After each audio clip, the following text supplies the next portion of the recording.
নমস্কার। কথায় কথায় কথামৃত অনুষ্ঠানের ৩৮৩তম পর্বে আপনাদের স্বাগত। আপনারা এই অনুষ্ঠান দেখছেন প্রাণারাম বাংলা ইউটিউব চ্যানেলে, যেখানে সপ্তাহের প্রত্যেক দিন সম্প্রচারিত হয় এই কথায় কথায় কথামৃত অনুষ্ঠানটি। শুরুর সময় থাকে রাত্রি ৯টা, আর কোষ্ঠীপাথর প্রাণারাম ইউটিউব চ্যানেলে প্রত্যেক সপ্তাহের শনিবার সম্প্রচারিত হয় শ্রী শ্রী মায়ের কথা। শুরুর সময় থাকে সন্ধে ৬টা।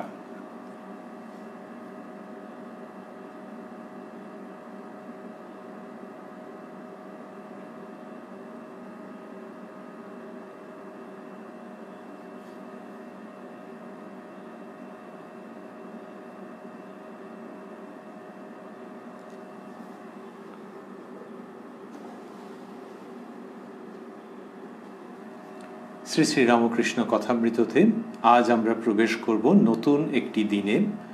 পাব শ্রীরামকৃষ্ণের বালক ভক্তদের অসামান্য প্রসঙ্গ এবং আরও বিভিন্ন ধর্মকথা শ্রীরামকৃষ্ণের অলৌক সামান্য ভঙ্গিতে।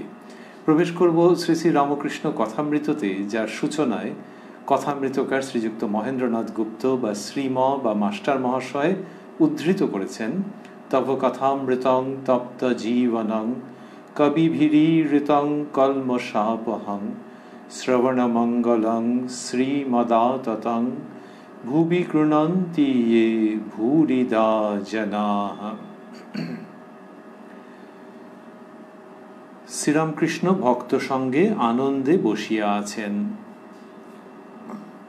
বাবুরাম, ছোট নরেন, পল্টু, হরিপদ, মোহিনীমোহন ইত্যাদি ভক্তেরা মেঝেতে বসিয়া আছেন। একটি ব্রাহ্মণ যুবক ২-৩ দিন ঠাকুরের কাছে আছেন, তিনিও বসিয়া আছেন। আজ শনিবার ২৫শে ফাল্গুন, ৭ই মার্চ ১৮৮৫, বেলা আন্দাজ ৩টা, চৈত্র কৃষ্ণা সপ্তমী। বাবুরাম, ছোট নরেন, পল্টু, হরিপদ, এদের কথা যে বলা হচ্ছে, এরা সব শ্রীরামকৃষ্ণের বালক ভক্ত। আর কথামৃতকার মাস্টারমহাশয় লিখলেন মোহিনীমোহন ইত্যাদি ভক্তেরা।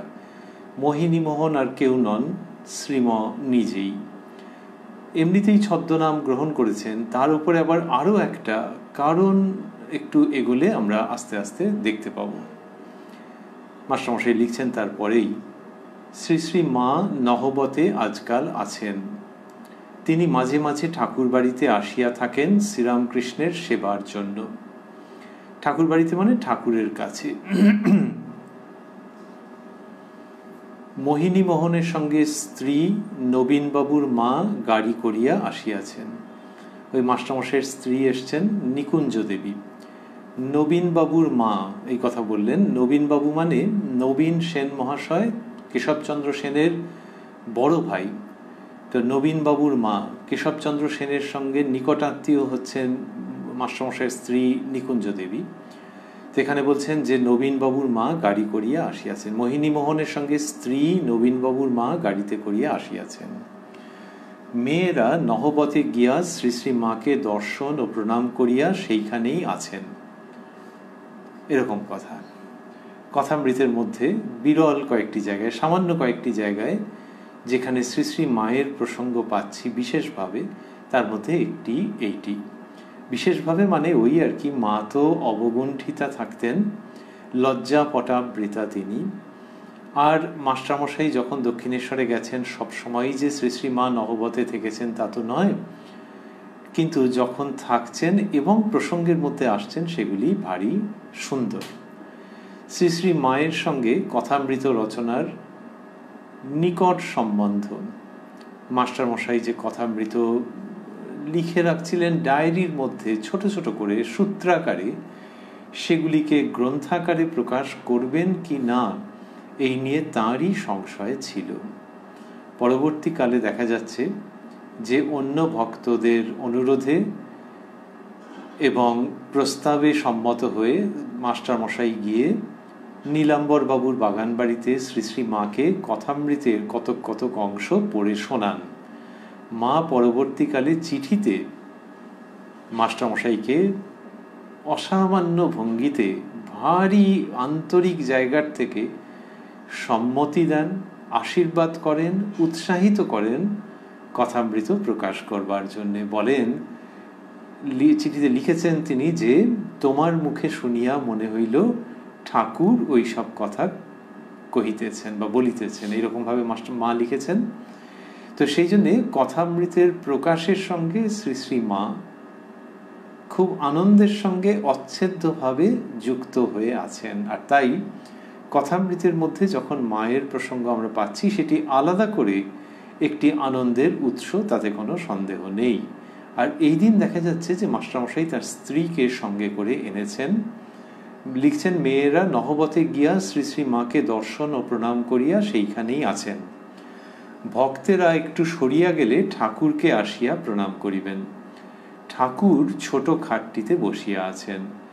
ছোকরা ভক্তদের দেখিতেছেন ও আনন্দে বিভোর হইতেছেন। কি সুন্দর! ওই তখন ওই ভাষাটা বেশি প্রচলিত ছিল বা সুপ্রচলিত ছিল, যে ছোকরা তার মানে কম বয়সী ছেলেদের। তো ঠাকুর তাদেরকে দেখছেন, এইসব শুদ্ধ সত্য ছেলে, তারা সব বসে আছেন ঠাকুরের কাছে।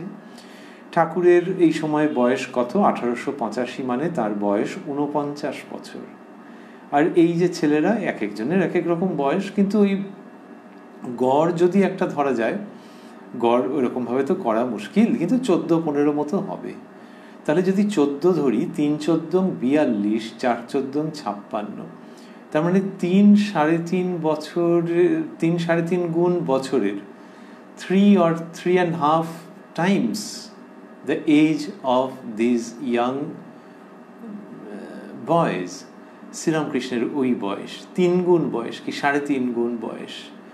সেই ছেলেদের সঙ্গে ঠাকুরের কি সম্পর্ক! সম্ভবত আজকেই আমরা যাব ওই প্রসঙ্গের মধ্যে, দেখব যে তিনি কিভাবে তাদের সঙ্গে মিশছেন। আর তাদেরকে পেয়ে এই যে যারা রয়েছেন 3-4 জন, মাস্টারমশাই লিখছেন যে ছোকরা ভক্তদের দেখিতেছেন ও আনন্দে বিভোর হইতেছেন। 49 বছর বয়স, সেটাই বড় কথা নয়। ঠাকুর ধর্ম প্রসঙ্গ করেন, সচ্চিদানন্দ ব্রহ্ম, সচ্চিদানন্দময়ী মা কালী, বিভিন্ন ধর্ম মত পথ, তার মধ্যে কত সুগভীর বিষয়বস্তু। শ্রীরামকৃষ্ণ এইসব নিয়ে যে ধর্ম প্রসঙ্গ করেন, তার মধ্যে এই 14-15-16 বছর বয়সের ছেলেরা তারা তো ঠাকুর যা বলেন সেটিকে তিনি একটা বিশ্ববিদ্যালয়ের কি অন্য কোথাকার একটা শ্রেণী, সেখানে তিনি পড়াচ্ছেন সেই ভঙ্গিতে তো বলেন না। তিনি যা বলেন সেটা মনের মধ্যে চলে যায়। এবং অদ্ভুত ব্যাপার যে ঈশ্বরচন্দ্র বিদ্যাসাগরও শোনেন, ছোট নরেনও শোনেন। তো এই যে অতি উচ্চ এবং আপাতভাবে দুরূহ প্রসঙ্গকে তিনি ওই রকমভাবে নিয়ে আসতে পারেন। বলা হয় যে কোনো বিষয়কে খুব সহজ করে বোঝাতে পারেন তিনি, যিনি ওই বিষয়ে একান্ত পারদর্শী। শ্রীরামকৃষ্ণের ক্ষেত্রে শুধু পারদর্শিতা নয়, তিনি ওইটিময়, ধর্মময়, তিনি ধর্মমূর্তি। সেজন্য তিনি যখন কথা বলেন, যখন হাসেন, যখন চুপ করে থাকেন, যখন সমাধিস্থ হন, যখন গান করেন, তখন সবগুলোতেই তার প্রত্যেকটি আচারে ব্যবহারে ধর্ম ফুলের সৌরভের মতো ছড়িয়ে যায় চারিদিকে। ফুলের যে সৌরভ, তার একটা বায়োলজি আছে, তার একটা ফিজিক্স আছে, যে ওটা কিভাবে সঞ্চারিত হয়ে আমাদের ভেতরে ঘ্রাণের অনুভূতি। ওরে বাবা, সে তো খুব শক্ত ব্যাপার। আবার ফুলের যে সৌরভ, সেটা খুব সহজ এবং প্রাণস্পর্শী ব্যাপারও বটে। ওই তার যে বায়োলজি এবং তার যে কেমিস্ট্রি, সেইটি যেন শাস্ত্রের দিক। আর ফুলের সৌরভ ভেতরটাকে পরিপূর্ণ করে দেওয়াটা রামকৃষ্ণের দিক। তিনি যা বলছেন সেটি শাস্ত্র বহির্ভূত নয়, কিন্তু এটা সরাসরি অনুভূতির জায়গায় মানুষকে নিয়ে গিয়ে উপস্থিত করাচ্ছে। এবং সেইখানেই আমরা পাচ্ছি হাসি হাসি মুখে এইসব কম বয়সী ছেলেরা বসে আছে। নাহলে কেউ যায় দক্ষিণেশ্বর মন্দিরে যেতে পারে, গিয়ে ঘুরে বেড়াতে পারে, আনন্দ করতে পারে, ছুটোছুটি করতে পারে, নিজেদের মতো মারপিটও করে নিতে পারে একটুখানি, কিন্তু ঠাকুর শ্রীরামকৃষ্ণের কাছে বসে আছে তারা। ওই ফুলের সৌরভ। শ্রীরামকৃষ্ণ অন্যত্র বলছেন যে ফুল ফুটলে মৌমাছি আপনি এসে জোটে। তাই এই বালক ভক্তেরা মধুকরের মতো যেন আপনি এসে জুটেছেন। শুধু এর মধ্যে একটা সুন্দর জায়গা রয়ে গেছে, একটা ছোট্ট উপাখ্যান রয়ে গেছে। সেটি হচ্ছে যে শ্রীরামকৃষ্ণই দর্শন করেছিলেন, মা তাকে দেখিয়ে দিয়েছিলেন যে এইসব বাচ্চা বাচ্চা কম বয়সী ছেলেরা ভক্তেরা তার কাছে আসবে। কিন্তু যখন তারা আসছিল না, তখন ঠাকুর শ্রীরামকৃষ্ণ অত্যন্ত ব্যতিব্যস্ত হয়ে, একেবারে অস্থির হয়ে এক এক সময় কুঠিবাড়ির ছাদে উঠে কলকাতার দিকে মুখ করে তাকে উচ্চ ঈশ্বরে ডাকতেন, প্রায় ক্রন্দনের মতো, ওরে তোরা কে কোথায় আছিস, আয়। তিনি বলতেন যে বিষয়ী লোকের সঙ্গে কথা বলে গলা জ্বলে যাচ্ছে, মা যে দেখিয়ে দিয়েছেন সেই ছেলেরা তারা কোথায়। তারপরে ধীরে ধীরে নরেন্দ্র, বাবুরাম প্রমুখ সকলের আগমন। তাই ফুল ফুটছে, আবার সেই সঙ্গে ফুল যেন ভ্রমরকে আহ্বানও জানাচ্ছে যে ওগো ফুটেছি, তোমরা কোথায়। শ্রীরামকৃষ্ণের সঙ্গে তার বালক ভক্তদের এইরকম একটা অপার্থিব সম্পর্ক, যেটি কিনা চোখের সামনে সংগঠিত হতে দেখা গেছে। তা সেই জন্যে এখানে দেখতে পাচ্ছি কি সুন্দর যে মাস্টারমশাই লিখছেন, ঠাকুর ছোট খাটটিতে বসিয়া আছেন, ছোকরা ভক্তদের দেখিতেছেন ও আনন্দে বিভোর হইতেছেন। মজলো আমার মন ভ্রমরা শ্যামাপদ নীল কমলে, শ্যামাপদ নীল কমলে, কালী পদ নীল কমলে। তাহলে মন ভ্রমরা শ্যামাপদ নীল কমলে গিয়ে মজে গেছে, এটা গানের মধ্যে আছে। আর তাতে শ্যামা মায়ের কি অভিব্যক্তি পাওয়া যাচ্ছে না। কিন্তু এই বালক ভক্তদের মন ভ্রমরা যখন রামকৃষ্ণ পদে মজে গেছে, তখন ঠাকুর ছোকরা ভক্তদের দেখিতেছেন ও আনন্দে বিভোর হইতেছেন। রাখাল এখন দক্ষিণেশ্বরে থাকেন না, কয় মাস বলরামের সহিত বৃন্দাবনে ছিলেন, ফিরিয়া আসিয়া এখন বাটিতে আছেন। রাখাল মানে উত্তরকালের স্বামী ব্রহ্মানন্দজির কথা বলছেন। একটু আগে মাস্টারমশাই লিখেছেন যাদের কথা, তাদের মধ্যে বাবুরামের নাম ছিল শ্রীযুক্ত বাবুরাম, যিনি উত্তরকালের স্বামী প্রেমানন্দজি। তো এখানে মাস্টারমশাই লিখলেন যে রাখাল এখন দক্ষিণেশ্বরে থাকেন না, কয় মাস বলরামের সহিত বৃন্দাবনে ছিলেন। কথামৃততে সেই প্রসঙ্গ আগে উল্লিখিত হয়েছে, আমরা পেয়েছি। ফিরিয়া আসিয়া এখন বাটিতে আছেন। শ্রীরামকৃষ্ণ মাস্টারমশাই লিখছেন, শ্রীরামকৃষ্ণ সহাস্যে, রাখাল এখন পেনশন খাচ্ছে, বৃন্দাবন থেকে এসে এখন বাড়িতে থাকে, বাড়িতে পরিবার আছে, কিন্তু আবার বলেছে 1000 টাকা মাহিনা দিলেও চাকরি করবে না। এই যে পেনশন খাচ্ছে, এটা শ্রীরামকৃষ্ণ অন্য অর্থে বলতেন, সেটা হচ্ছে যে ওই যে বৃন্দাবনে যে ছিল, তার ফলে যে আধ্যাত্মিক অনুভূতি হয়েছে, সেখানে যে ধ্যান সাধনা এইসব করেছে, এখন বেশ বসে বসে সেইটা মজাটা পাচ্ছে, ভেতরে ভেতরে খুব আনন্দের অনুভূতি হচ্ছে, ওইটাই পেনশন খাওয়া। কিন্তু বললেন যে বাড়িতে পরিবার আছে, তিনি বিবাহ করেছিলেন, কিন্তু শ্রীরামকৃষ্ণ বলছেন কিন্তু আবার বলেছে 1000 টাকা মাহিনা দিলেও চাকরি করবে না। এখানে শুয়ে শুয়ে বলতো তোমাকেও ভালো লাগে না, এমনি তার একটি অবস্থা হয়েছিল। মানে মন এমন একটা রাজ্যে চলে গেছে যে ঠাকুরকে তিনি ওইরকম ভাবে বলেছিলেন। সেটি শ্রীরামকৃষ্ণ উল্লেখ করছেন আনন্দের সঙ্গে, গর্বের সঙ্গে, যে এখানে শুয়ে শুয়ে বলতো তোমাকেও ভালো লাগে না, এমনি তার একটি অবস্থা হয়েছিল। আরেকজন ভক্তের কথা বলছেন শ্রীযুক্ত ভবনাথ, ইনি নরেন্দ্রনাথের বাল্যবন্ধু ছিলেন। শ্রীরামকৃষ্ণ বলছেন, ভবনাথ বিয়ে করেছে, কিন্তু সমস্ত রাত্রি স্ত্রীর সঙ্গে কেবল ধর্ম কথা কয়, ঈশ্বরের কথা নিয়ে দুজনে থাকে। আমি বললাম পরিবারের সঙ্গে একটু আমোদ আহ্লাদ করবি, তখন রেগে রোগ করে বলে কি আমরাও আমোদ আহ্লাদ নিয়ে থাকবো। তো শ্রীরামকৃষ্ণের কাছে আসতেন ভবনাথ বাবু, তিনি বিবাহ করেছেন, অনেক সময় সংসারের চাপও থাকতো, তো কিন্তু সেই দিকে তার মন নেই, সেটা শ্রীরামকৃষ্ণ স্মরণ করছেন এবং উল্লেখ করছেন আনন্দের সঙ্গে।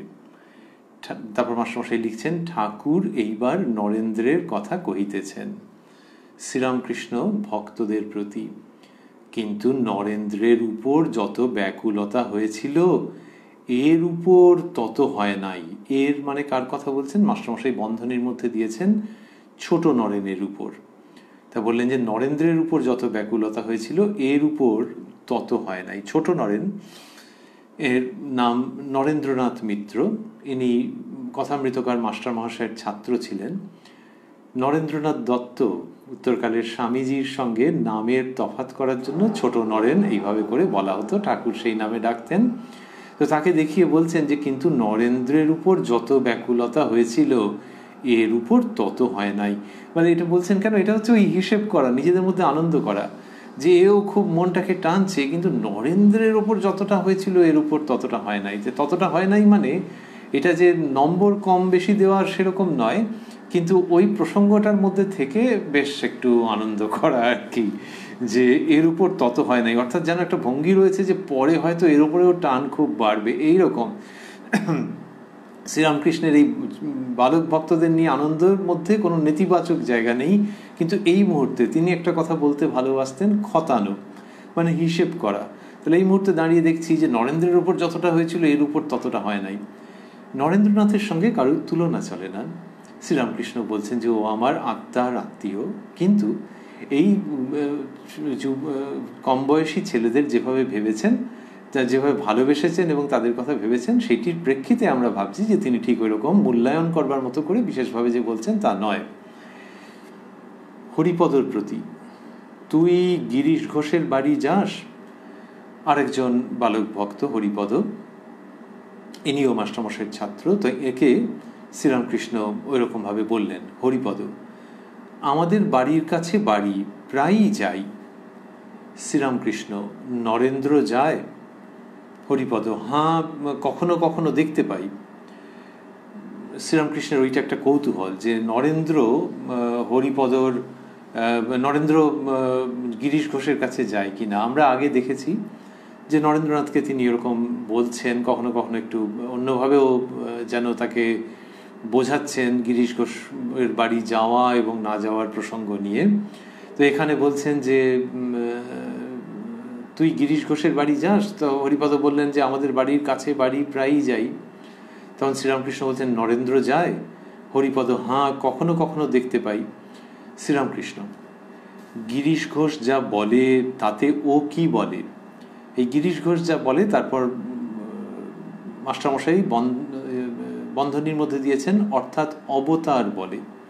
তাহলে গিরিশবাবু শ্রীরামকৃষ্ণকে অবতার বলতে শুরু করে দিয়েছেন। গিরিশবাবু তো আগে অন্যরকম ছিলেন, কিন্তু ইদানিং তিনি ঠাকুরের কাছে কয়েক মাস হলো, মাস চারেক, 4-4.5 মাস হলো দক্ষিণেশ্বরে ঘন ঘন যাতায়াত করছেন। তো এবং তিনি শ্রীরামকৃষ্ণকে অবতার বলছেন। তো সেইখানে নরেন্দ্রনাথের কি মত সেটি শ্রীরামকৃষ্ণের জানবার আগ্রহ আছে, কৌতূহল আছে। নরেন্দ্রনাথকে জিজ্ঞেস করেছিলেন, আজকে হরিপদকে জিজ্ঞাসা করছেন যে গিরিশ ঘোষ যা বলে তাতে ও কি বলে।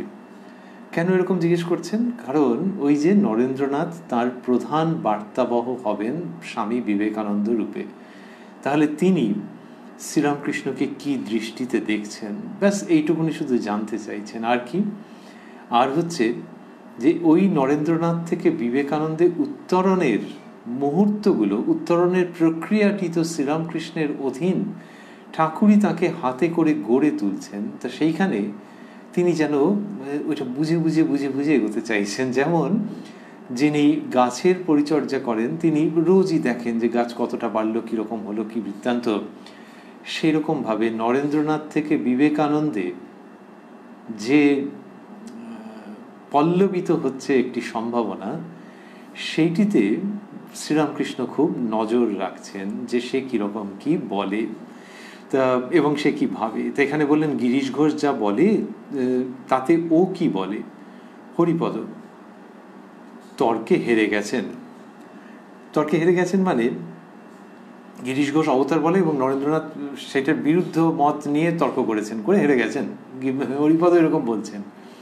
শ্রীরামকৃষ্ণ, না, সে বললে, সে পর মাস্টারমশাই বন্ধনীর মধ্যে দিয়েছেন নরেন্দ্র, না, সে বললে গিরিশ ঘোষের এখন অত বিশ্বাস, আমি কেন কোনো কথা বলবো। এটি আমরা আগে একদিন পেয়েছি যে নরেন্দ্রনাথ এই কথা বলেছেন শ্রীরামকৃষ্ণকে, যে আমি ওই জন্য কিছু বলিনি, গিরিশ ঘোষের এত বিশ্বাস। এইখানে সেইটা আমরা ভাবছি কি সুন্দর যে শ্রীরামকৃষ্ণ চাইছেন যে নরেন্দ্রনাথ উপলব্ধি করুন এই যে তিনি বলছেন যে তার অবতারত্ব সম্পর্কে, যে সেই সচ্চিদানন্দ এই রামকৃষ্ণ বিগ্রহ পরিগ্রহ করেছেন, অবতীর্ণ হয়েছেন, এইটি নরেন্দ্রনাথ মানলে শ্রীরামকৃষ্ণের আনন্দ আছে, কারণ সেটা নরেন্দ্রনাথের সত্যে উপনীত হওয়া। কিন্তু তিনি তো জোর করে কিছু চাপিয়ে দেন না। এখান থেকে যদি আমরা খুব দ্রুত চলে যাই পরবর্তীকালের ঘটনায়, দেখছি শ্রীরামকৃষ্ণের দেহাবসানের পর নরেন্দ্রনাথ তথা স্বামী বিবেকানন্দ রচনা করছেন অবতার বরিষ্ঠায় রামকৃষ্ণায় তে নমঃ। শ্রীরামকৃষ্ণকে তিনি বলছেন অবতার বরিষ্ঠ, যতজন অবতার হয়েছেন তাদের মধ্যে শ্রেষ্ঠ। 1885 7ই মার্চে আমরা রয়েছি, সেখানে দেখছি যে শ্রীরামকৃষ্ণ ওরকম জিজ্ঞেস করছেন যে আচ্ছা নরেন্দ্র কি বলছে ইত্যাদি। জজ অনুকূল মুখোপাধ্যায়ের জামাইয়ের ভাই আসিয়াছেন। শ্রীরামকৃষ্ণ: তুমি নরেন্দ্রকে জানো? জামাইয়ের ভাই: আজ্ঞা হাঁ, নরেন্দ্র বুদ্ধিমান ছোকরা। শ্রীরামকৃষ্ণ ভক্তদের প্রতি: ইনি ভালো লোক, যে কালে নরেন্দ্রের সুখ্যাতি করেছেন। এই একটা যেন মাপকাঠি যে বাহ, লোকটা সুখ্যাতি করেছেন। সুখ্যাতি মানে কি? একটু হালকা চালে করেছেন, বলেছেন নরেন্দ্র বুদ্ধিমান ছোকরা, কিন্তু তাতেই ঠিক আছে, আমার নরেন্দ্র সম্বন্ধে ভালো বলেছে। তো শ্রীরামকৃষ্ণ বলছেন ইনি ভালো লোক, যে কালে নরেন্দ্রের সুখ্যাতি করেছেন। শ্রীরামকৃষ্ণ কিন্তু যখন নরেন্দ্রনাথকে দেখছেন তখন সেই ভালোবাসার মধ্যে নরেন্দ্রনাথের শক্তিমত্তার দিক আবার আপাত সীমাবদ্ধতার দিক কিছুই তার নজর এড়ায় না, এবং তিনি যথাযথভাবে সেগুলো উল্লেখ করেন উপযুক্ত সময়ে। এখানে আমরা যতটা শুনলাম সেইটুকুনি বলবার পরেই ঠাকুর শ্রীরামকৃষ্ণ বলছেন সেদিন নরেন্দ্র এসেছিল, ত্রৈলোক্যের সঙ্গে সেদিন গান গাইলে, কিন্তু গানটি সেদিন আলুনি লাগলো, তার মানে হালকা লাগলো। নিজেই বলেছেন যে বাড়ির কষ্টে পড়েছে, সংসারের দিকে মন রয়েছে, সেই জন্য গানটা এরকম লাগলো। তো এই অদ্ভুত যে ভালোবাসা, স্নেহ, কিন্তু অতিরিক্ত প্রশ্রয়ের মতো করে নয়। তো বাড়ির কষ্টের জন্য মনটা নেই, সে তো স্বাভাবিক, তা শ্রীরামকৃষ্ণ সেটা উল্লেখ করছেন। অর্থাৎ উনি তো আধ্যাত্মিক ব্যাপারে আনকম্প্রোমাইজিং, আপোষহীন। তাহলে সংসারের ছাপ যে তার উপরে পড়ছে এইটা বলা, সাময়িকভাবে যে তার উপরে পড়ছে এটা যে বলা, সেইটা তো শ্রীরামকৃষ্ণ বলছেন। সেখানে তো বলছেন না যে ও যা করছে দারুণ করছে, এরকম ভাবে বলছেন না। আবার সে সংসার সমস্ত ভাসিয়ে দিয়ে চলে আসবে, সংসারের মানুষজন দুঃখিত হলে থাক, সেটাও শ্রীরামকৃষ্ণ চান না। কিন্তু যেখানে ঈশ্বরীয় গান সে গাইছে, এটা শ্রীরামকৃষ্ণের ভাব, যে সেখানে যেন একটু কিরকম হালকা লাগছে, এইটা তিনি উল্লেখ করছেন। এই পারমার্থিক দিক থেকে জগৎকে জানা, শ্রীরামকৃষ্ণ সেইভাবে জীবন যাপন করছেন প্রতি মুহূর্তে। এবং এখানে বললেন যে সেদিন নরেন্দ্র এসেছিল, ত্রৈলোক্যের সঙ্গে সেদিন গান গাইলে, কিন্তু গানটি সেদিন আলুনি লাগলো। ঠাকুর বাবুরামের দিকে চাহিয়া কথা কহিতেছেন। বাবুরাম ইনিও মাস্টারমশাইয়ের প্রত্যক্ষ ছাত্র। মাস্টার যে স্কুলে অধ্যাপনা করেন, বাবুরাম সে স্কুলে এন্ট্রান্স ক্লাসে পড়েন। এটি লিখলেন মাস্টারমশাই। এইবার এখানে একটা ঘটনা ঘটে যাচ্ছে, সেটা হচ্ছে মাস্টারমশাইয়ের রচনাশৈলীর মধ্যে এমন বুদ্ধিদীপ্ত আত্মগোপন যে ভেবে এক এক সময় কুল করা যায় না। একটু আগে বলেছেন, আমরা অনুষ্ঠানের শুরুর দিকে শুনেছি যে মোহিনী মোহন, আমরা বলছিলাম যেটি মাস্টারমশাই। এইখানে বললেন তিনি ঠাকুর বাবুরামের দিকে চাহিয়া কথা কহিতেছেন, মাস্টার যে স্কুলে অধ্যাপনা করেন, বাবুরাম সে স্কুলে এন্ট্রান্স ক্লাসে পড়েন। এবার লোকে কি করে বুঝবে যে তাহলে ওই মোহিনী মোহন নিশ্চয়ই অন্য ব্যক্তি? এখানে তো মাস্টারমশাই এরকম মাস্টার লিখছেন, এমনি মাস্টার নামটিও ছদ্মনামে, তিনি তো নিজের নাম লেখেননি, মাস্টার লিখছেন ভেতরে। আর গ্রন্থকে না শ্রীম কথিত, বোঝো এবার। তো তাহলে কে যে কোনজন, এইটি এটা কালের ব্যবধানে ধীরে ধীরে এটা প্রতীয়মান হচ্ছে যে এই ব্যাপারগুলি তখনই লোকে জেনেছেন আগে বা পরে যে শ্রীম মানেই মাস্টারমশাই, সেই শ্রীযুক্ত মহেন্দ্রনাথ গুপ্ত। কিন্তু তিনি যে মোহিনী মোহন, এটা চট করে তো বোঝার উপায় ছিল না, বোঝা যায়ও নি, পরবর্তীতে সেটি সারফেসে এসছে। তো এইখানে তিনি ওই মাস্টার কথাটি বললেন। আরও বলবেন, লিখছেন শ্রীরামকৃষ্ণ বাবুরামের প্রতি, তোর বই কই, পড়াশোনা করবি না?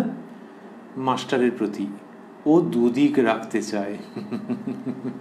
বই কই, শ্রীরামকৃষ্ণ যেন বিরাট এটা নিয়ে একবারে দুশ্চিন্তা। তো তিনি চাইছেন না বইপত্র ছেড়ে দিয়ে পড়ে চলে আসুক এক্ষুনি একেবারে, বা বইপত্র একবার চিরকালের জন্য ফেলে দিক, সেটা তিনি চাইছেন না। কিন্তু ওই গ্রন্থ অধ্যয়ন এবং তার সঙ্গে একটা ভবিষ্যতের চিন্তা, সংসারের দিকে একটা প্রবণতা, এইগুলোকে শ্রীরামকৃষ্ণ আটকেছেন। তিনি তার ভবিষ্যতের ত্যাগী সন্তানদের যখন রক্ষা করছেন, গড়ে তুলছেন, তখন বই পড়লেই তো ওইটা চলে আসে, বই পড়লেই সাধারণত চলে আসে, লেখাপড়া করে যে এই তো, সেই জন্যে ওই প্রবণতাটা যেই চলে আসতে চায়, সেইখানে শ্রীরামকৃষ্ণ খুব সতর্ক থেকেছেন। এটা অত্যন্ত সূক্ষ্মভাবে তিনি করেছেন।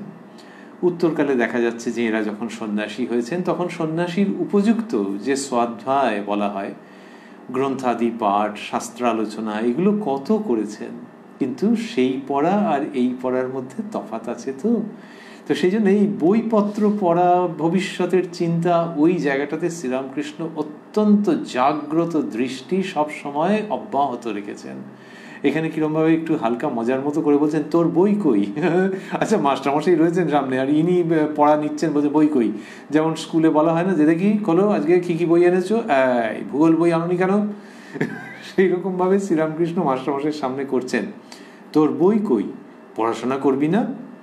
তারপরে স্নেহের প্রশ্রয়ের সঙ্গে মাস্টারমশাইয়ের প্রতি তাকিয়ে বলছেন, মাস্টারমশাই লিখছেন বন্ধনীর মধ্যে, মাস্টারের প্রতি ও দুদিক রাখতে চায়, ও দুদিক রাখতে চায়। তারপর বলছেন, বড় কঠিন পথ, একটু তাকে জানলে কি হবে।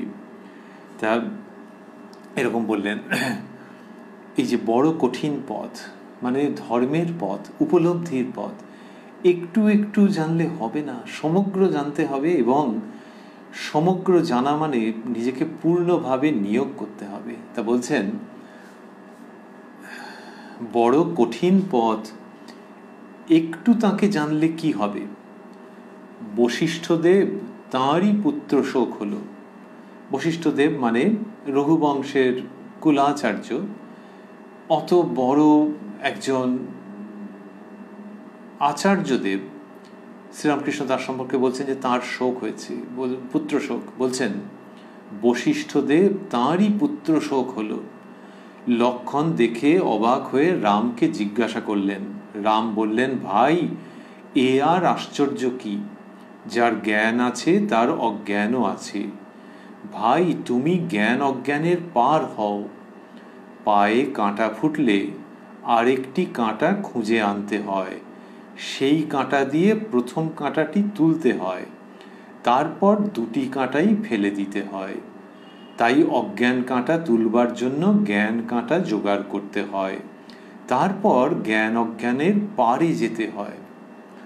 তো শ্রীরামকৃষ্ণ এটি শেখাচ্ছেন উদাহরণ সহযোগে, যে বশিষ্ঠদেবের পুত্র শোক হওয়াতে লক্ষণ অবাক হয়ে যখন জিজ্ঞাসা করেছেন, তখন রাম বলছেন যে যার জ্ঞান আছে তার অজ্ঞানও আছে। এটি হচ্ছে যে পূর্ণ জ্ঞান যতক্ষণ না হচ্ছে ততক্ষণ, যে এমনিতে মনে হচ্ছে জ্ঞান, কিন্তু ওই জ্ঞান আর থাকলে অজ্ঞানও আছে। তা বলছেন, ভাই তুমি জ্ঞান অজ্ঞানের পার হও।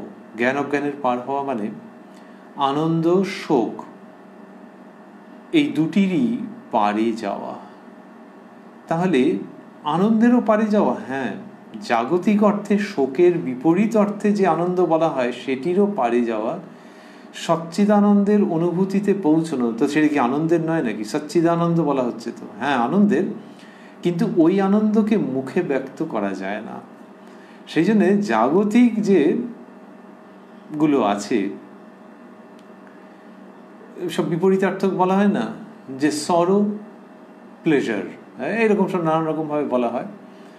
তা সেরকম দুঃখ সুখ এইগুলোর পারে যাওয়া। আনন্দ বলতে যদি সেই আনন্দ তো বোঝো তা ঠিক আছে, যেটা কিনা অনির্বচনীয়, মুখে ব্যক্ত করা যায় না। এবং সেটা করতে যেতে গেলে এই দুঃখ আর সুখ দুটোরই পারে যেতে হবে। জ্ঞান কাঁটা এনে অজ্ঞান কাঁটা তুলে দেওয়ার ব্যাপারটা কি? বললেন যে পায়ে কাঁটা ফুটলে আরেকটি কাঁটা খুঁজে আনতে হয়, সেই কাঁটা দিয়ে প্রথম কাঁটাটি তুলতে হয়, তারপর দুটি কাঁটাই ফেলে দিতে হয়। তাই অজ্ঞান কাঁটা তুলবার জন্য জ্ঞান কাঁটা জোগাড় করতে হয়, তারপর দুটোকেই ফেলে দেওয়ার কথা বলছেন। অজ্ঞানের মধ্যে মানুষ যে দুঃখ পায়, শোক তাপ যেগুলো পায়, সেগুলোর থেকে পরিত্রাণ পাওয়ার জন্যে তাকে জ্ঞান বিচার আনতে হয়। এটা হচ্ছে জ্ঞান কাঁটা। সেই জ্ঞান কাঁটা দিয়ে অজ্ঞান কাঁটাকে উপড়ে ফেলে দেওয়া, শোক তাপকে উপড়ে ফেলে দেওয়া, মনের মধ্যে সেটা যাতে একেবারে না থাকে। এবারে এই যে জ্ঞান কাঁটা, তার মধ্যে কি আছে? বিচার, বৈরাগ্য আছে। এই জগতের নশ্বরত্ব সম্পর্কে মনে মনে ভাবনা আছে, সেই বিচারকে নিক্ষেপ করে শোক তাপকে উৎপাটিত করা। কিন্তু ওই বিচারেরও পরে অবস্থা আছে। সেটি কি? সেটি হচ্ছে ওই সত্য বস্তুকে বোধ করা। তখন বিচার পেছনে পড়ে থাকে। আচ্ছা, বিচার মানে তো যুক্তির ব্যাপার, তাহলে যুক্তি পেছনে পড়ে থাকে মানে বলা হচ্ছে সেই যে অনুভূতি, সেই যে স্তর, সেটি যুক্তি বিরোধী নয়, কিন্তু যুক্তি দিয়ে সেখানটাতে পৌঁছানোও যায় না। বিচার সেইখানটাতে নিয়ে গিয়ে উপনীত করাতে পারে না ওই অনির্বচনীয় অবস্থায়, কিন্তু সেখানকার অনুভূতি হলে বোঝা যায় যে এটি অযৌক্তিকও নয়। তো শ্রীরামকৃষ্ণ বলছেন যে অজ্ঞান কাঁটা তুলবার জন্য জ্ঞান কাঁটা জোগাড় করতে হয়, তারপর জ্ঞান অজ্ঞানের পারে যেতে হয়। এই কথা বলছেন রামচন্দ্র। সেটি শ্রীরামকৃষ্ণ শ্রীযুক্ত বাবুরামের কাছে বলছেন। ওই যে বলেছেন বাবুরাম কি বলেছেন, যে শ্রীরামকৃষ্ণ বলছেন যে ও দুদিক রাখতে চায়, তারপরে এটা বলছেন যে দুদিক রাখতে চায় মানে এই সাংসারিক জ্ঞানের দিকটাও আবার ঈশ্বরীয় তত্ত্ব, দুদিক এরকম সোজা নয় বলে এই উদাহরণটি দিলেন। তারপরে লিখছেন, তারপরে মাস্টারমশাই লিখছেন, বাবুরাম সহাস্যে, আমি ওইটি চাই। মানে কোনটি? ওই যে জ্ঞান অজ্ঞানের পারে যাওয়া। শ্রীরামকৃষ্ণ সহাস্যে, ওরে দুদিক রাখলে কি তা হয়? তা যদি চাস তবে চলে আয়। এই তার বালক ভক্তদের সম্পর্কে মত, বালক ভক্তদের প্রতি তার এই ভাব যে সে যেন চলে আসে। তাহলে আর ওই রকম ভাবে দুদিক রেখে হয় নাকি? তাহলে চলে আয়। এইটাই মানে ত্যাগের জীবনের মধ্যে চলে আসার আহ্বান জানাচ্ছেন। কিন্তু তিনি কোনোভাবে সংসারকে বিপর্যস্ত করতে চান না, জোর করে কাউকে আনার প্রসঙ্গই নেই। কিন্তু বাবুরাম যখন, শ্রীযুক্ত বাবুরাম যখন নিজ মুখে বলছেন আমি ওইটি চাই, তখন এই কথা হচ্ছে। পুনরায় আমরা স্মরণ করছি যে বাবুরাম যখন এটি বলছেন তখন কি অপূর্ব যে একজন বাচ্চা ছেলে, কম বয়সী ভক্ত, সে এইরকমভাবে বলছে যে আমি দুদিক চাই। তাহলে যে দুদিক চাই এর কথা যখন বলছে, তার মানে হচ্ছে যে তার ভেতরে ওই ভাব রয়েছে, সেইগুলো শুনছে, জ্ঞান অজ্ঞানের পারে যাওয়া এবং দুদিক। এটা স্কুলের ছেলে অলমোস্ট। তা সে এরকম বলছে, এটা হয়? এখনকার দিনে কোনো স্কুলের ছেলে বলবে? হ্যাঁ, বলতে পারে, যদি তার মধ্যে ওই ভাবের বিকাশ হয়। তাহলে শ্রীরামকৃষ্ণের যখন স্থূল শরীর রয়েছে, আমরা সেটি ভাবছি সেই সময়কার কথা, যে এই ছেলে যার প্রায় 3 গুণ কি তারও বেশি হয়তো বয়স ঠাকুর শ্রীরামকৃষ্ণের, ওই রকম। তা সেখানে ওই ছেলে বলছে আমি দুদিক রাখতে চাই, আমি ওইটি চাই, জ্ঞান অজ্ঞান ভক্তি বৈরাগ্য এইসব কথা সে বলছে, এবং শ্রীরামকৃষ্ণের সঙ্গে এইরকম ডায়ালগ চলছে, যেটা সাধারণত বড় মানুষের সঙ্গে হয়, বেশি বয়সী মানুষের সঙ্গে হয়।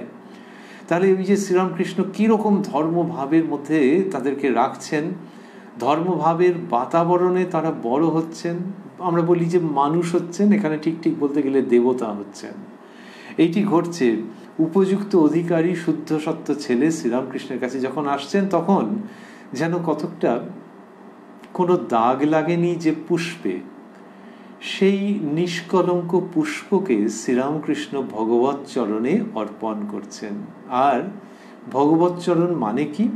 শ্রীযুক্ত বাবুরামই ভাবি, স্বামী প্রেমানন্দজি ভাবি, তিনি সঙ্গে সঙ্গে বলবেন যে ভগবৎ চরণ মানে শ্রীরামকৃষ্ণ চরণ। আমরা সেইভাবে আমাদের বোঝাকে সম্পূর্ণ করে নিতে চাইছি, আমাদের উপলব্ধিকে। তো যখন শ্রীরামকৃষ্ণ বললেন, ওরে দুদিক রাখলে কি তা হয়, তা যদি চাস তবে চলে আয়, তখন বাবুরাম বলছে, মাস্টারমশাই লিখছেন, বাবুরাম সহাস্যে, আপনি নিয়ে আসুন। শ্রীরামকৃষ্ণ মাস্টারের প্রতি, রাখাল ছিল সে এক, তার বাপের মত ছিল, এরা থাকলে হাঙ্গাম হবে, মানে বাড়ির দিক থেকে তারা কিরম ভাবে কি নেবে সেই সব প্রসঙ্গ বলছেন। বাবুরামের প্রতি, তুই দুর্বল, তোর সাহস কম, দেখ দেখি ছোট নরেন কেমন বলে, আমি একেবারে এসে থাকবো। ছোট নরেন তখন সেরকম ভাবে বলতেন। পরবর্তীকালে তাকে সংসার জীবনে প্রবেশ করতে হয়েছিল, কিন্তু এইরকম ভাবে শ্রীরামকৃষ্ণ ওই মুহূর্তে ছোট নরেনের দৃষ্টান্ত দিয়ে কিন্তু যেটা বলছেন সেটা হচ্ছে তোর সাহস কম। এতক্ষণে ঠাকুর, মাস্টারমশাই লিখছেন, এতক্ষণে ঠাকুর ছোকরা ভক্তদের মধ্যে আসিয়া মেঝেতে মাদুরের উপর বসিয়াছেন, মাস্টার তাহার কাছে বসিয়া আছেন।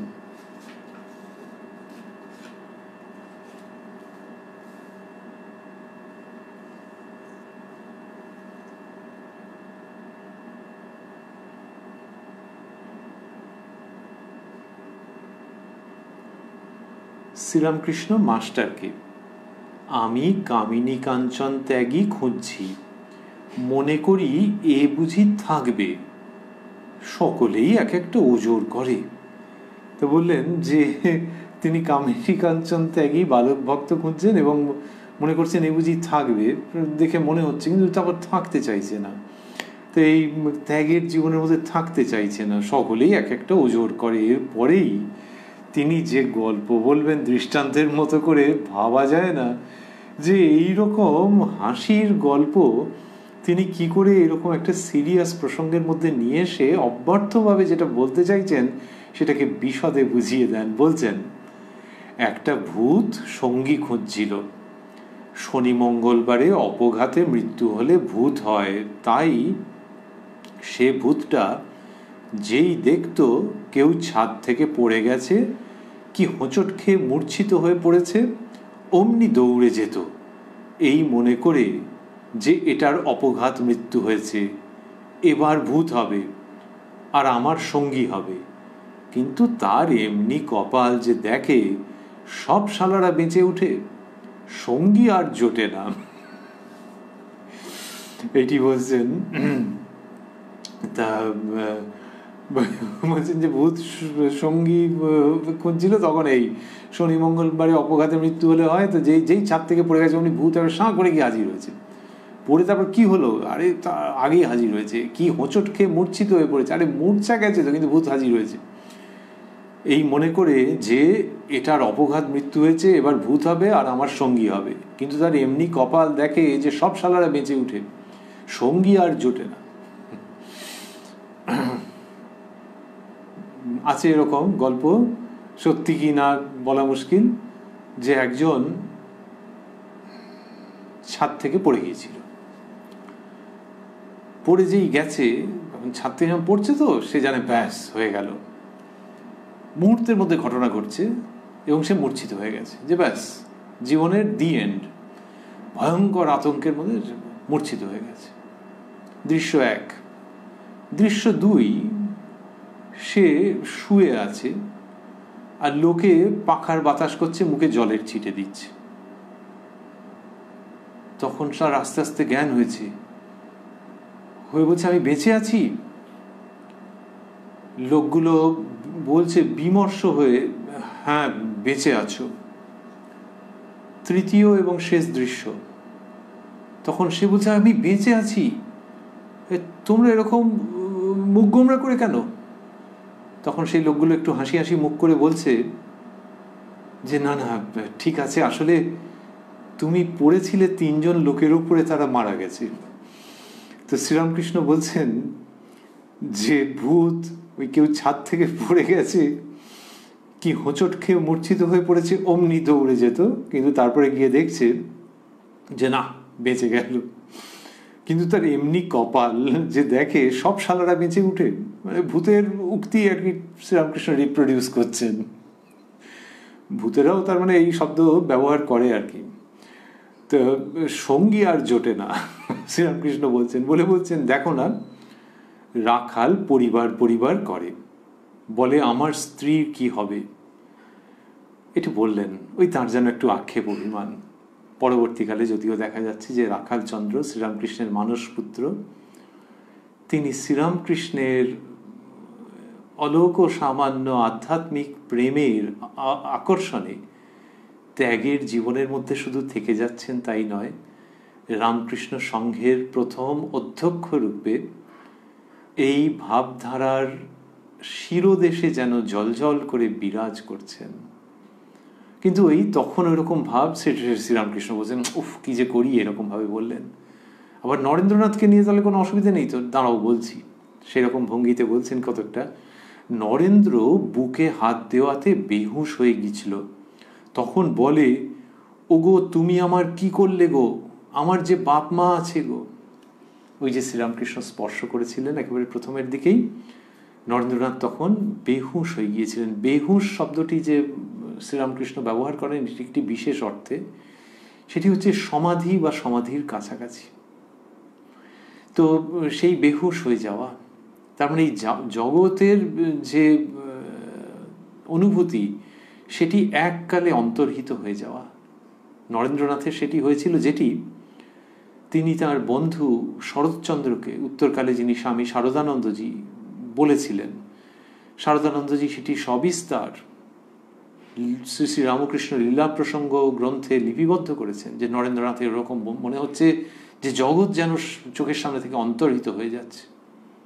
তিনি তো জানতেন যে এই অদ্বৈত অনুভূতিতে এরকম হয়, পড়েছিলেন বা ভাবনা চিন্তা করেছিলেন হয়তো ওই পর্যন্ত, কিন্তু যখন ওরকম অনুভূতি হচ্ছে তার মানে এই জগৎ আর নেই, তাতে বাড়ি ঘর দোর অন্তর্হিত হয়ে যাচ্ছে, একটি চৈতন্য সত্তার মধ্যে বিলীন হয়ে যাচ্ছে। আচ্ছা সে হলো, বোঝা গেল, ভালো।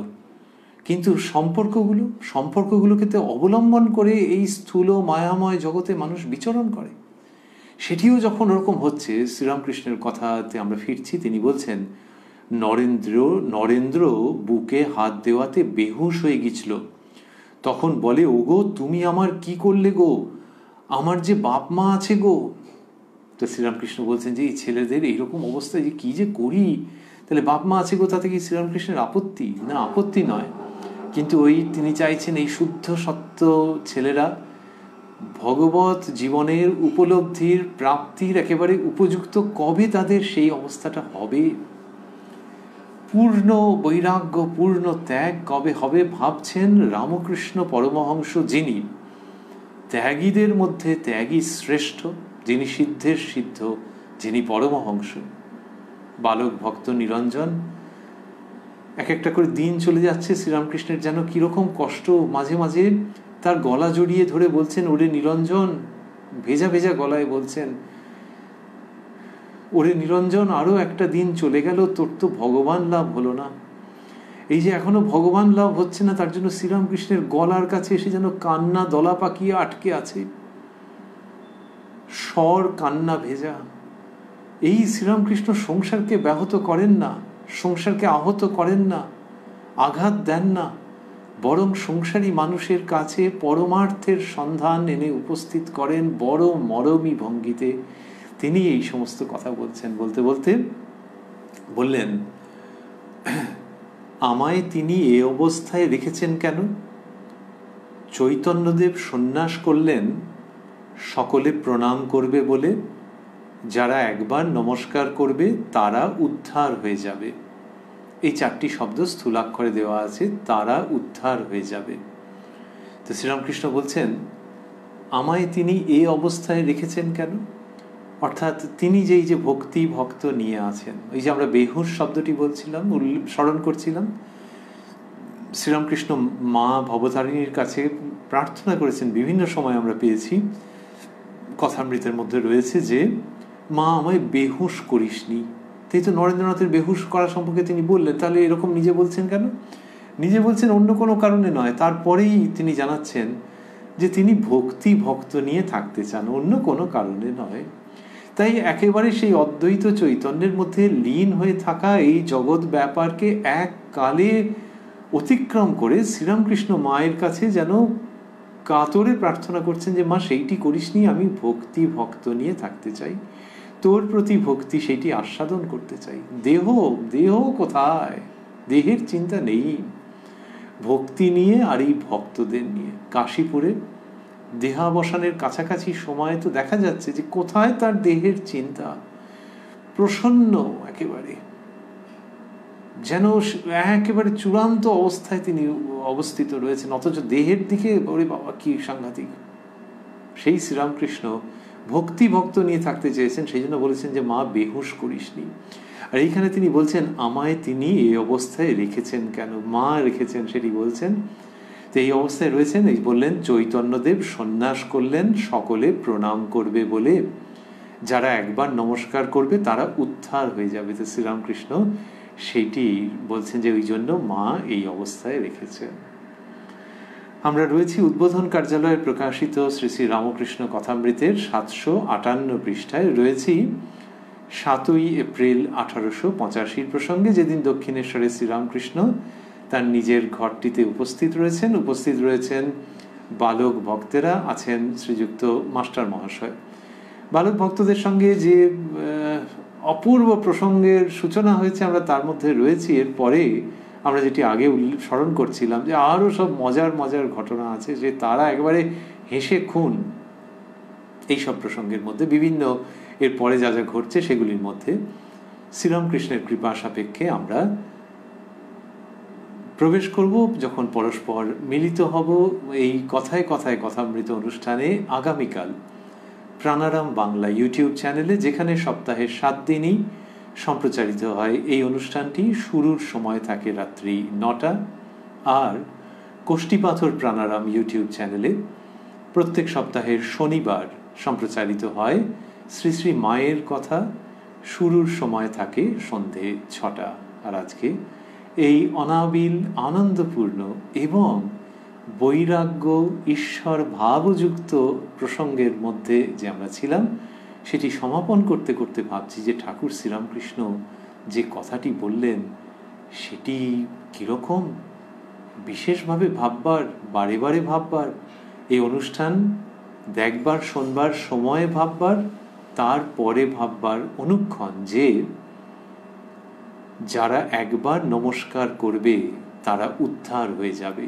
চৈতন্যদেব আমায় তিনি এই অবস্থায় রেখেছেন কেন? চৈতন্যদেব সন্ন্যাস করলেন সকলে প্রণাম করবে বলে, যারা একবার নমস্কার করবে তারা উদ্ধার হয়ে যাবে। শ্রীরামকৃষ্ণ সেই জন্যই মায়ের ইচ্ছায় দেহ ধারণ করে রয়েছেন। কি আমাদের আর ভাষা নেই, অপূর্ব ভাব, সুন্দর ভাব হচ্ছে না, ঠিক হৃদয়ের মধ্যে ধারণ করবার মতো একটি ভাব, ভাষা দিয়ে প্রকাশ করা পুরোপুরি যায় না, যে শ্রীরামকৃষ্ণ দেহ ধারণ করেছেন। কেউ যখন জামা পরে, হয়তো শীতকালে, বলছে সোয়েটারটা ভালো তবে বড্ড ভারী, মানে এটাকে ধারণ করতে বেশ একটু ভারটা বোঝা যাচ্ছে। সোয়েটার, জামা, কাপড়, শাড়ি ধারণ করা, একটা ভারী একটা হালকা ইত্যাদি, সেরকমভাবেই দেহটাকে ধারণ করা। কে ধারণ করছেন? ভেতরে যিনি রয়েছেন তিনি দেহটাকে ধারণ করেছেন। এই বাইরে বেরোবার সময় একটা জামা পরে বেরো, এই শীত আছে একটা সোয়েটার পরে নাও, সেই রকম এই মানব কল্যাণ করতে হবে, সেই জন্য একটা দেহ ধারণ করো। এইভাবে শ্রীরামকৃষ্ণের আগমন, অবতরণ এবং দেহ ধারণ। সেই দেহ ধারণ করে রয়েছেন তিনি কি জন্যে? যে দেহ থাকলে তবে তো লোকে নমস্কার করবে, প্রণাম করবে, না হলে ওই সচ্চিদানন্দ সত্য এবং সত্তাকে প্রণাম করা কি এমনি মানুষে পারবে? দেহ আছে যখন, তখন হ্যাঁ ঠিক আছে, তো এই দেহ আছে তবেই তাকে নমস্কার করা যায়, প্রণাম করা যায়। শ্রীরামকৃষ্ণ নমস্কার শব্দটি বলেছেন চৈতন্যদেবের প্রসঙ্গে, প্রথমে বললেন যে প্রণাম, তারপর নমস্কার। চৈতন্যদেব সন্ন্যাস করলেন সকলের প্রণাম করবে বলে, যারা একবার নমস্কার করবে তারা উদ্ধার হয়ে যাবে। সেই জন্য আমরা ভাবছি যে শ্রীরামকৃষ্ণকে প্রণাম করতে পারা। প্রণাম তো নানান রকমের হয়, কখনো একটু ক্যাজুয়ালি, কখনো পুরো মন প্রাণ দিয়ে। তাই আমাদের ওইটি বড় আশা ভরসার জায়গা। এত উঁচু কথা, এইরকম কথায় কথায় তিনি বলে দিচ্ছেন, কথায় কথায় অমৃত কথা বিতরণ করছেন, কথায় কথায় কথামৃত উপস্থাপন করছেন আমাদের কি অশেষ কল্যাণ মঙ্গলের জন্য। আমরা সেইটি স্মরণে রাখছি যে শ্রীরামকৃষ্ণকে যারা মন প্রাণ দিয়ে প্রণাম করবেন, শ্রীরামকৃষ্ণ যেন আমাদের সেইভাবে উপযুক্ত করে তোলেন, আমাদের জীবনকে যেন সেইভাবে গড়ে পিটে দেন যাতে আমরা সেটি করতে পারি, যে তাকে প্রণাম করা, যে কালে তিনি তার সম্মুখে অঙ্গীকার করছেন যে যারা একবার নমস্কার করবে তারা উদ্ধার হয়ে যাবে। ওং নিরঞ্জনং নিত্যমনন্ত রূপং ভক্তানুকম্পাধৃত বিগ্রহং বৈ ঈশাবতারং পরমেশমিড্যং তং রামকৃষ্ণং শিরসা নমামহ।